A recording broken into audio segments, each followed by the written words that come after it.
Selamat pagi. Pada kesempatan kali ini saya ingin berbicara ataupun mendiskusikan tentang materi kuliah yang di Departemen Ekonomi FEB UGM adalah mata kuliah Bank dan Lembaga Keuangan. Mata kuliah ini biasanya kalau di FEB UGM bisa diambil oleh mahasiswa semua jurusan. Ada yang wajib, ada yang tidak. Dan kita akan sekilas membahas materi BLK, Bank dan Lembaga Keuangan, dan juga terkait dengan riset yang terkait. Kalau kita perhatikan bahwa lembaga keuangan ini kan memiliki peran yang penting dalam perekonomian. Mata kuliah ini menggunakan berbagai referensi sumber yang menjadi textbook untuk kuliah selanjutnya.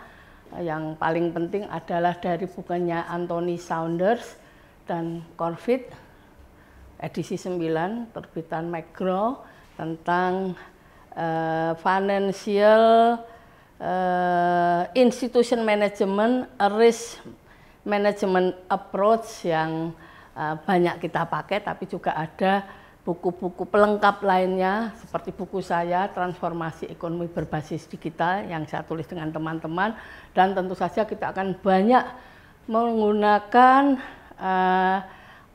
materi yang kita harus download dari online, karena memang kita juga menggunakan banyak materi yang tentunya adalah perkembangan terbaru yang terjadi di bank dan lembaga keuangan. Nah, bank dan lembaga keuangan atau lembaga keuangan itu adalah suatu lembaga yang berkembang semakin penting dan semakin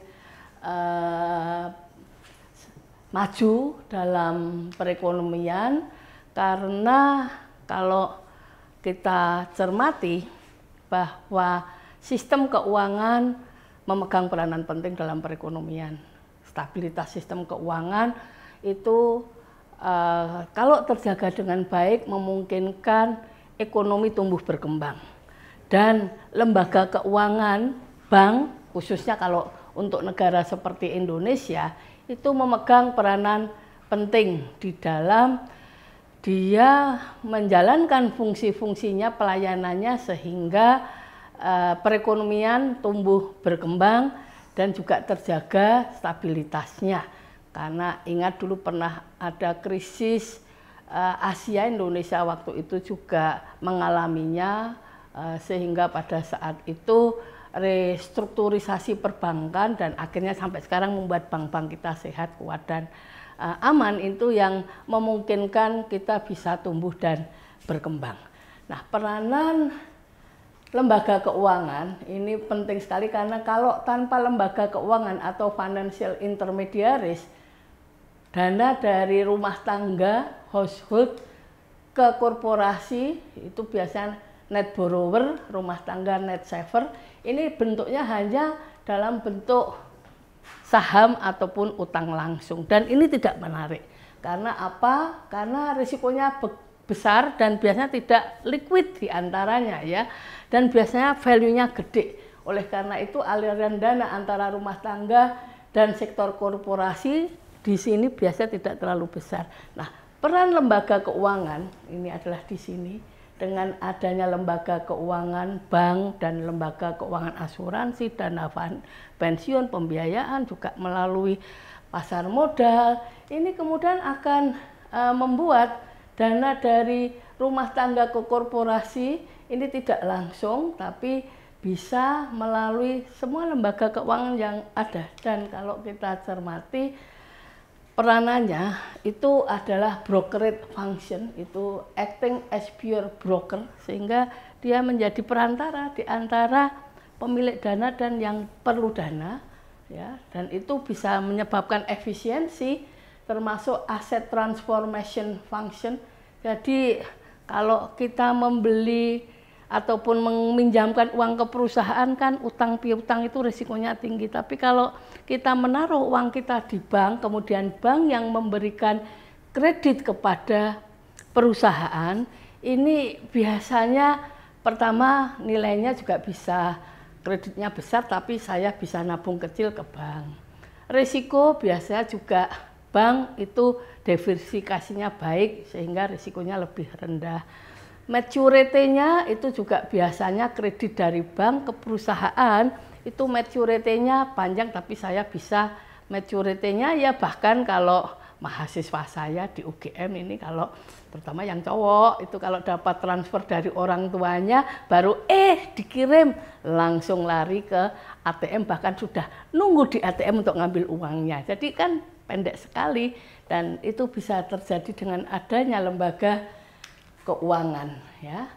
Dan dia spesial karena information cost ini ya, bisa masalah utama investasi langsung biasanya pengumpulan informasi. Mana sih proyek yang menguntungkan, yang aman, yang memberikan juga tentunya pengembalian yang rutin. Nah ini kalau ada bank kan kita tahu bank memilih ya, termasuk likuiditasnya ya, price risk-nya, risikonya yang terjaga diantaranya dengan bank, dan juga menurunkan biaya transaksi. Karena kalau tidak, kita pinjam-meminjam antara rumah tangga dan perusahaan, itu biasanya perlu notaris, biayanya mahal ya.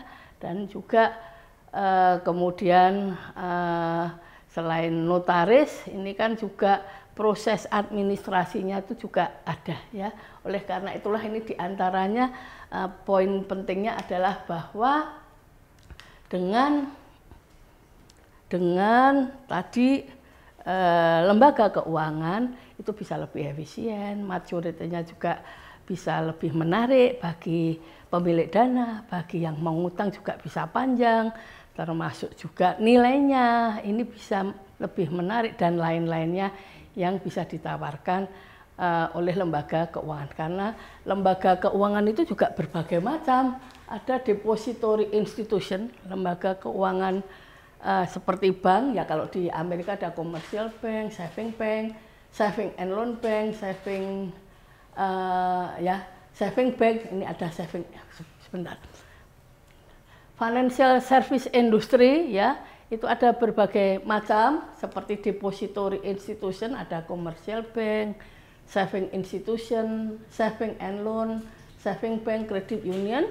Yang lainnya ini ada banyak ya, tapi yang utama adalah asuransi jiwa, life insurance companies, property casualty insurance ya, kemudian ada securities firm and investment bank, finance company, lembaga pembiayaan yang di Indonesia juga banyak sekarang, ke desa-desa juga ada ya, di daerah-daerah kota kecamatan biasanya sudah mulai ada mutual fund, hedge fund, jadi dan terus tumbuh berkembang ya, karena prinsipnya di dalam sistem keuangan ini juga selalu muncul financial engineering, baik lembaganya ataupun juga produknya, di mana muncul berbagai produk dan juga lembaga baru yang memang dianggap bisa memberikan value bagi keuangan ya, pasar keuangan.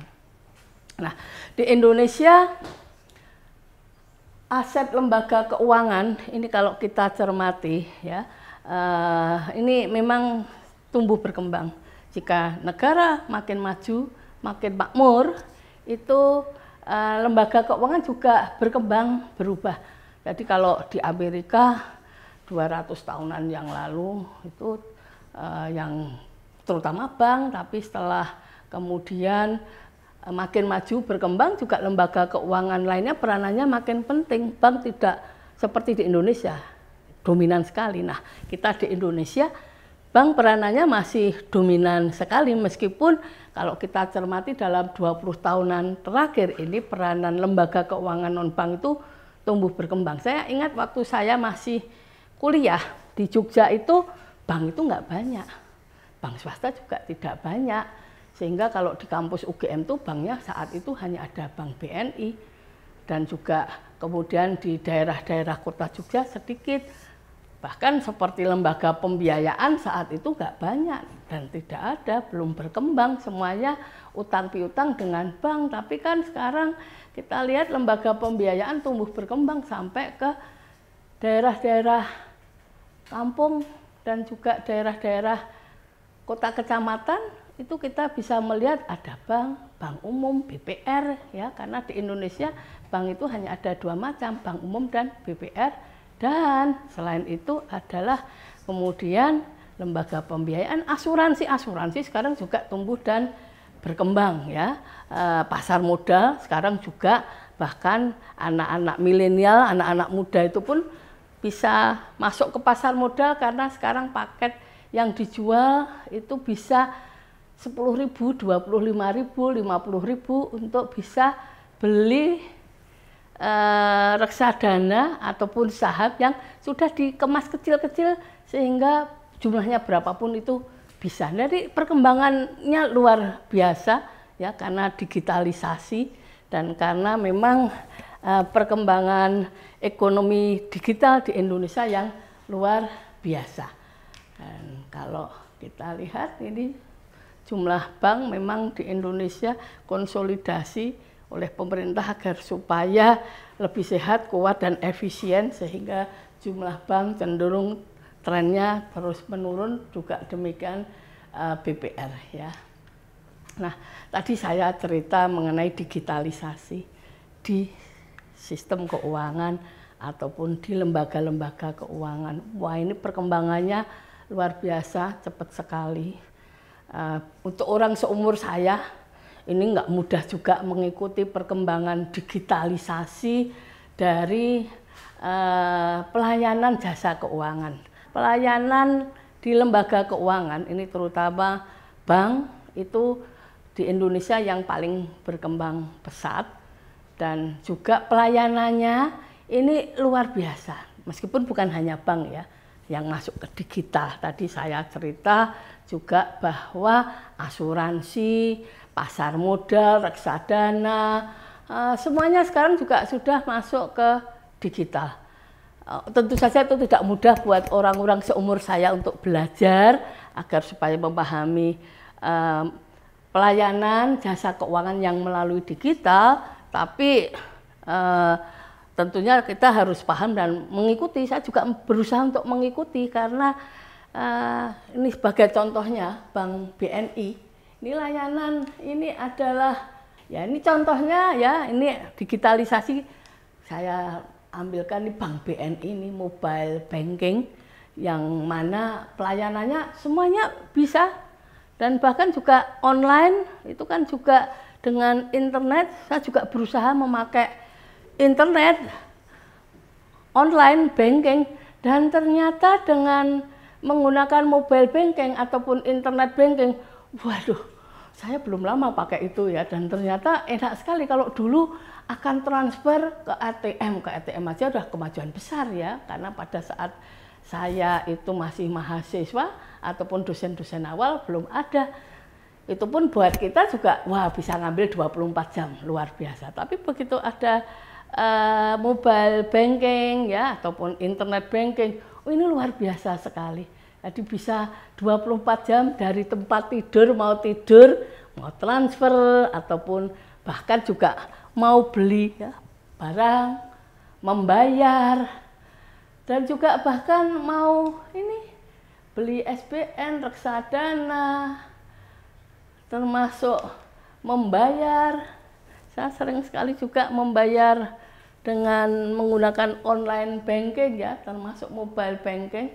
Jadi luar biasa, dia memberikan kemudahan kepada kita dengan digitalisasi ini. Dan ini bukan hanya di perbankan, tapi juga di asuransi, finance company, di semua pelayanan jasa keuangan. Tinggal dilihat di sana itu tumbuh dan berkembang ya. Ini lihat, ini juga ada multi finance, kemudian juga ada Pegadaian ya. Ini juga untuk membayar. Saya belum lama ini paspor saya habis. Saya ngurus paspor dan membayarnya pakai online banking, pakai QR code. Wow, luar biasa. Sehingga setelah itu kemudian saya buktinya tinggal itu dikirim ke imigrasi, diberikan ya, kemudian selesai ya. Jadi ini bisa semuanya dengan online mobile banking. Pembelian segala macam bisa kita beli. Ya, ini adalah pelayanan perbankan yang tidak terbayangkan oleh saya pada waktu 10-20 tahun yang lalu. Di sekarang kalian bisa menikmatinya, dan ini saya percaya akan tumbuh berkembang kepada masa depan. Nah, ini adalah lembaga keuangan non-bank yang juga di Indonesia mulai tumbuh berkembang, sudah cukup lama ya, meskipun sekarang juga tumbuh berkembangnya masuk ke digital, dan terutama ini anak-anak yang muda, mahasiswa, mahasiswi saya, termasuk milenial ya, anak-anak yang sudah digital savvy ini sekarang cenderung mereka memanfaatkan semua jasa keuangan yang ada karena sudah dibuat ketengan-ketengan kecil jumlahnya ya. Dan seperti kita tahu anak-anak muda sekarang ini juga karena mereka digital savvy, melek digital, mereka memanfaatkan itu secara baik ya di dalam menikmati hidup mereka dan juga mengelola dana mereka. Nah, ini yang saya percaya dan yakin juga akan semakin tumbuh berkembang karena mereka semuanya sudah masuk ke online. Apalagi kan di Indonesia kalau kita lihat dan cermati industri perbankan ini kan sekarang dan sudah mulai sebenarnya 10-an tahun terakhir ini, bahkan 20 tahun terakhir itu mulai mereka ke universal banking, artinya berusaha agar supaya bisa memberikan pelayanan semua jasa keuangan, yang mana tentunya kalau kita cermati karena aturan di Indonesia itu membuat pelayanan keuangan itu tidak bisa dilaksanakan oleh satu lembaga keuangan saja ya, tapi ada pemisahan-pemisahan seperti di Amerika Glass-Steagall Act, di mana bank tidak boleh masuk ke pasar modal. Nah, di Indonesia sebenarnya juga sama, hanya saja kemudian praktek universal banking itu dilakukan bukan di dalam satu bank tapi melalui anak perusahaan atau holding company atau bank holding company seperti di Amerika. Sementara kalau di Eropa, Jerman, Swiss, universal banking itu di dalam bank kemudian ada divisi bagian yang ngurusi semuanya jasa keuangan yang bisa dijual ataupun dilayankan kepada masyarakat. Nah, ini tentu saja akan kuliah yang panjang nanti, tapi kita secara sekilas saja saya juga ingin menyampaikan bahwa di dalam kuliah bank dan lembaga keuangan kita bukan hanya bicara mengenai lembaga keuangan dan bank, tapi juga instrumen keuangan yang karena di dalam sistem keuangan itu instrumen keuangan terutama pasar uang, pasar modal memiliki peranan yang penting juga bagi lembaga keuangan, bagi masyarakat. Nah, ini juga menjadi bagian dari diskusi kuliah di kelas ya, baik yang jangka pendek, biasanya adalah ini instrumennya macam-macam ya. Di Indonesia ada ini kalau dulu SBI, sekarang 7 Days Reverse Repo BI, SPN, CDIS dan lain-lainnya. Yang jangka panjang itu juga ada di Indonesia di debt market. Ini adalah paling laris dan banyak sekarang government bond, surat berharga negara, dan juga swasta itu adalah bond ataupun obligasi perusahaan. Meskipun perkembangannya dibandingkan dengan government bond adalah kalah, tapi bond itu juga macam-macam karakteristiknya dan juga macamnya semakin berkembang ratingnya. Dan ya kemudian juga di dalam kuliah karena kita tahu bahwa lembaga keuangan, bank dan non-bank itu menghadapi banyak risiko ya. Risiko yang dihadapi ini tiap lembaga keuangan tidak sama. Hanya saja saya ingin menyampaikan bahwa bank itu adalah ibaratnya musik klasik, kompleks, canggih. Dan bank itu memang lembaga keuangan yang paling kompleks, risikonya paling banyak, paling tidak mudah dikelola. Sehingga kalau orang itu sudah di bank, lulus dari banker, itu kalau memegang lembaga keuangan lain biasanya cenderung akan lebih mudah ya. Karena semua risiko yang ada itu dihadapi oleh perbankan. Ya, di sini ada market risk, credit risk, off balance sheet risk, teknologi operasional risk yang sekarang ini juga tumbuh berkembang karena dengan digitalisasi, foreign exchange risk, country sovereign risk, liquidity risk, insolvency risk. Nah, ini adalah risiko-risiko utama yang dihadapi oleh lembaga keuangan.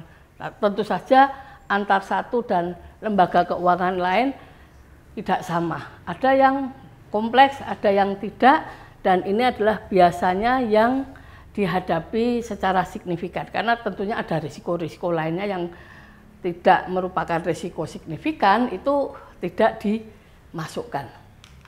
Dan ini nanti tentunya akan menjadi bahan kuliah yang kalau dibaca di Anthony Sanders dan Corvette ini dibahas dengan baik sekali.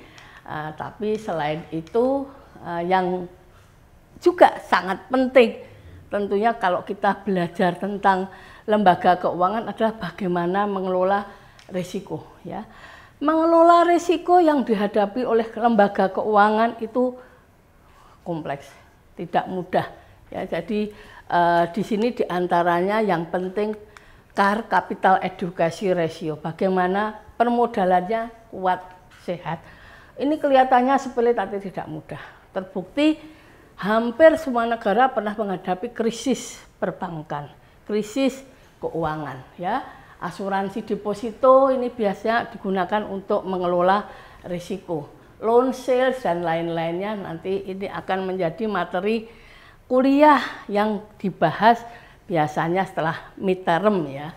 Nah, kemudian selain itu yang ingin saya diskusikan ini digitalisasi di keuangan. Tadi saya cerita bahwa digitalisasi ataupun lembaga keuangan itu juga sudah banyak memanfaatkan digital, online, mobile ya dengan SMS ataupun juga dengan bahkan pun ya dan Indonesia memang dengan kondisi digital kita ini termasuk negara dari aspek digital, kita memang masih tertinggal dibandingkan dengan negara lain, tapi kita pertumbuhannya pesat atau istilahnya di daerah breakout. Jadi ini negara yang masih tertinggal tapi berkembang pesat, dan ini juga yang menjadi alasan dan juga membuat mengapa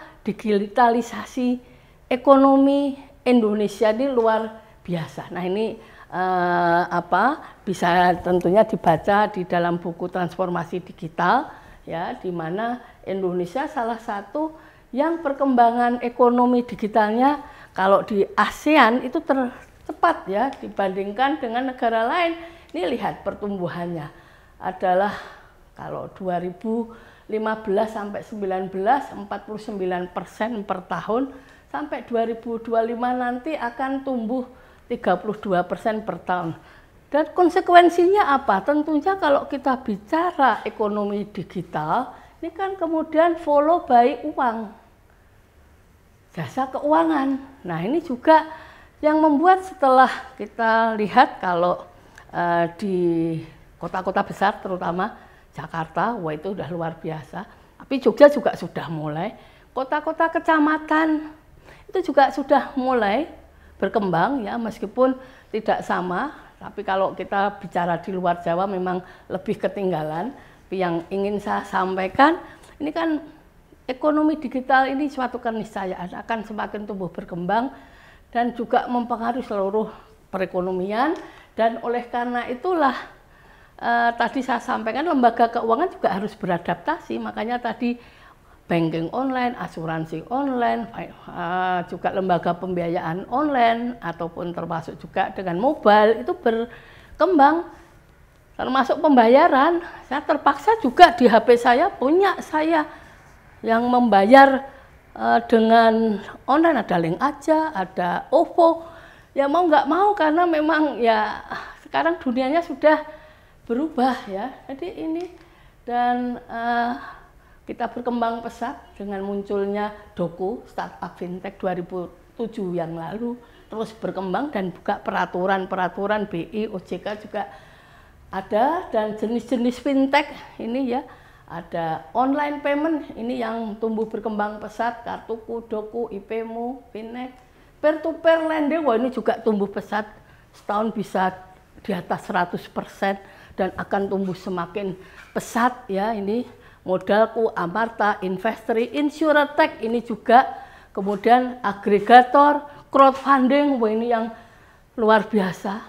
Kitabisa.com, wujudkan.com, bisa juga pernah ikut terlibat, dalam artian ikutlah masuk ke sini, ingin tahu soalnya, kemudian masuk aja, membantu. Waktu itu ada seorang anak yang perlu dana di Sumatera gitu ya, dan nampaknya anak-anak muda sekarang di dalam mereka menggalang dana untuk membantu masyarakat ataupun orang sakit, ataupun bahkan kalau biaya sekolah kurang uang pakai crowdfunding. Nah ini luar biasa ya, tapi juga dampak positifnya luar biasa, meskipun tentunya kita bicara fintech, peer to peer lending banyak masalah karena banyak yang ilegal juga berkembang. Nah, sampai sekarang di Indonesia kita bicara perkembangan fintech terbesar itu P2P lending ini ya, data dari OJK sampai Desember 2019 payment itu nomor 2 ya, jadi ini yang tumbuh paling pesat ya,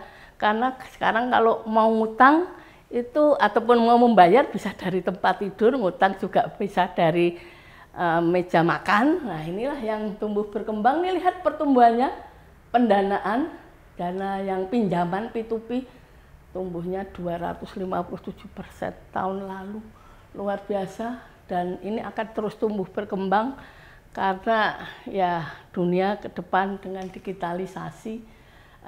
Dan mungkin sebagai informasi mengapa ini menarik dan perlu dicermati, karena ternyata banyakan yang menjadi lender ataupun borrower nih anak-anak berusia 19 sampai 34. Ini anak-anak milenial yang menjadi borrower ataupun lender. Nah, ini juga yang sekarang semakin tumbuh berkembang. Sekarang P2P ada 164, e-money ada 39 menurut data dari otoritas.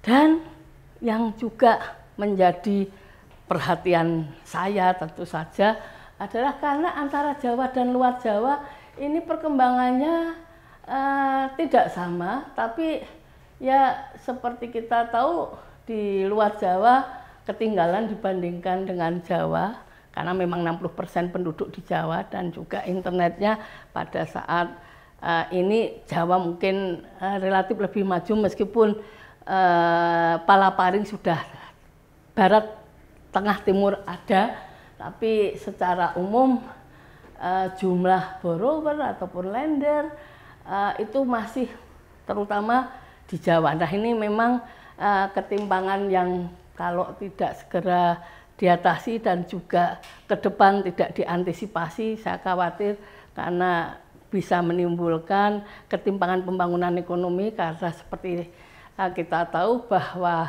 lembaga keuangan ataupun juga fintech dalam hal ini bagian dari lembaga keuangan yang baru online ini memegang peranan penting, dan mestinya kalau semakin tumbuh berkembang lebih merata akan lebih baik. BRI sudah memiliki layanan digital pertama fintech di Indonesia, dan tadi saya sampaikan bahwa luar Jawa itu ketinggalan ya di dalam pelayanan digital fintech, tapi juga ternyata jumlah rekening ataupun financial inclusion ya, kalau di Jawa dan luar Jawa.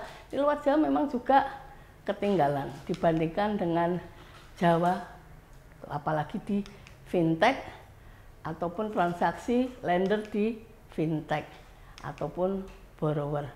Dan ya Indonesia financial inclusion-nya kalau dibandingkan dengan negara-negara Asia Timur dan Pasifik ketinggalan ataupun lower middle income lainnya pada tahun 2018. Jadi data dari Little Data Book of Financial Institution seingat saya dari Bank Dunia ya, termasuk mobile money account Indonesia sudah lumayan bagus meskipun masih kalah dibandingkan lower middle income. Nah, itu yang membuat kemudian saya dan tim membuat suatu penelitian yang kemudian kita sajikan di dalam paper di Jurnal Ekonomi Indonesia volume 8 nomor 1 2019, di mana kita menemukan bahwa disparitas memang terjadi antara Jawa, luar Jawa, antara daerah kota besar, kota kecil, dan biasanya karena infrastrukturnya yang memang berbeda. Di daerah yang infrastruktur biasanya adalah listrik dan internet, ya ini pengaruhnya besar meskipun di Indonesia mulai tahun lalu ini kan internet dan juga listrik mestinya seluruh Indonesia ada, tapi mungkin kualitasnya belum merata. Tapi itu pengaruhnya besar. Kualitas manusia, nah di Indonesia disparitas kualitas manusia antar satu daerah dengan daerah lain itu memang tinggi. Jogja kebetulan kualitas manusianya tinggi dan juga support dari pemerintah, khususnya pemerintah daerah. Ada pemerintah daerah yang cukup mensupport perkembangan digitalisasi ya. Seperti kita tahu Jakarta kota besar, infrastruktur bagus, manusianya bagus, dan karena di Jakarta juga ada pemerintah pusat cenderung dalam beberapa tahun terakhir ini support terhadap pengembangan digitalisasi ekonomi digital tinggi. Sementara daerah seperti Nusa Tenggara Timur ini memang ketinggalan ya, ini diantaranya. Dan oleh karena itulah kita kemudian implikasinya bagi Indonesia dan peranan digitalisasi termasuk fintech itu penting, karena dengan digitalisasi ekonomi fintech ini akan pertama dia membuka kesempatan bagi semuanya.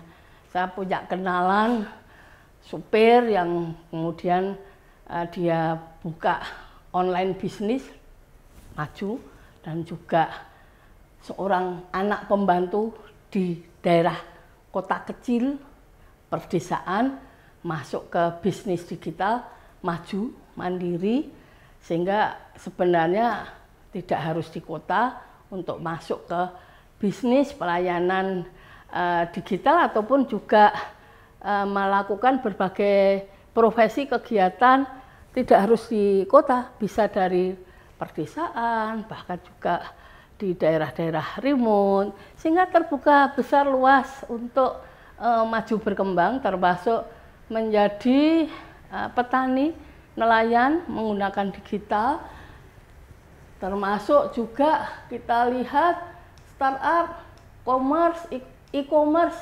on-demand services. Waduh, ini banyak sekali terbuka, mau Go Clean, Go Glam, massage, dan juga bahkan ini bisa crowdfunding, termasuk pet washer, membersihkan binatang ya. Jadi ini luar biasa ya, terutama low income people, orang-orang yang paling bawah dan di remote area ini bisa ikut berpartisipasi dan ikut terlibat di dalam proses ekonomi digital ini, termasuk khususnya adalah karena dengan adanya fintech ini mendapatkan dana itu dengan P2P juga lebih mudah, crowdfunding juga mudah, menjual barang itu juga lebih mudah. Ya, ini banyak juga saya kenal ada yang di desa-desa menjual menggunakan online bisa sampai ke luar negeri. Dan juga bahkan sekarang kalau kita transfer uang juga lebih mudah, lebih murah. Seperti tadi saya cerita, online banking dapat dikatakan kadang-kadang kalau banknya sama kan nggak ada charge-nya, kalaupun ada tarif juga kita nggak perlu ke bank dan bisa dari rumah. Sehingga dengan demikian disparitas perkembangan ekonomi digital, fintech, inklusi keuangan yang sekarang ini masih ada, ini tidak harus bertumbuh berkembang dan semakin memburuk, tapi perlu antisipasi dari kita semuanya, khususnya adalah pemerintah yang sekarang sudah juga bekerja keras untuk agar supaya digitalisasi ini merata, lebih merata, tapi juga khususnya Pemda, masyarakat, termasuk dari kampus kita juga harus memulai agar supaya perkembangan ekonomi digital, termasuk juga fintech yang merupakan bagian dari sistem keuangan ini memberikan kontribusi di dalam meningkatkan ya pelayanan jasa keuangan kepada masyarakat, khususnya yang di daerah ribut dan yang terbawah, karena dengan demikian itu akan bisa membantu pembangunan di Indonesia, mengurangi ketimpangan dan menggerakkan ekonomi di daerah-daerah, bukan hanya di kota tapi juga terutama di daerah terpencil, daerah pinggiran, daerah perdesaan, kota-kota kecil. Demikian kuliah singkat materi BLK dan juga konsekuensinya perkembangan fintech di dalam perekonomian dan juga potensinya untuk bisa mengurangi ketimpangan yang terjadi agar supaya bisa berkurang dan pemerataan bisa lebih baik dan masyarakat bisa lebih maju. Terima kasih, semoga paparan singkat ini bisa memberikan manfaat pembelajaran yang berguna bagi siapapun juga yang menyaksikan video pendek ini. Terima kasih.